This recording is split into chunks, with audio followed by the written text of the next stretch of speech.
Papež Frančišek je 7. avgusta v avdienco sprejel približno 2000 članov mladinskega evharističnega gibanja, ki se mudijo v Rimu na mednarodnem srečanju. Mladi so svetemu očetu zastavili vprašanja povezana z družino, z Jezusovim prijateljstvom, pa tudi z globino evharistije. Sveti oče je mlade najprej spodbudil, da bi se vprašali, kaj so njihove napetosti. Le te jim namreč kažejo, da so živi. Sveti oče je tako povzel odgovor v 3 točkah. Prvič, ne boj se napetosti, ker ti pomagajo rasti. Drugič, napetosti se rešujejo z dialogom, ker dialog združuje. Tretjič, ne navezuj se preveč na napetosti, ker te to na koncu uniči.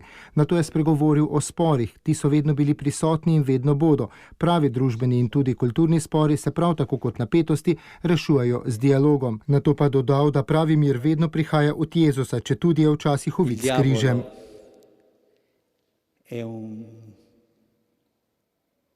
Mal pagatore.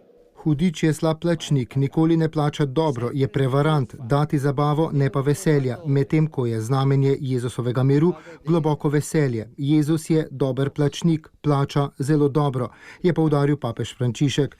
Na vprašanje o znamenjih veselja v 21. stoletju je odgovoril, da nedvomno so.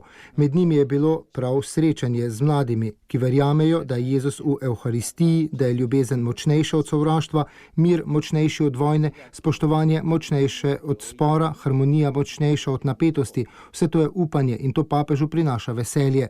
Na tem mestu je ponovil tudi svoje prepričanje, da smo danes sredi 3. svetovne vojne, ki pa je razkosana. To je nekaj negativnega, a znamenja veselja in upanja so.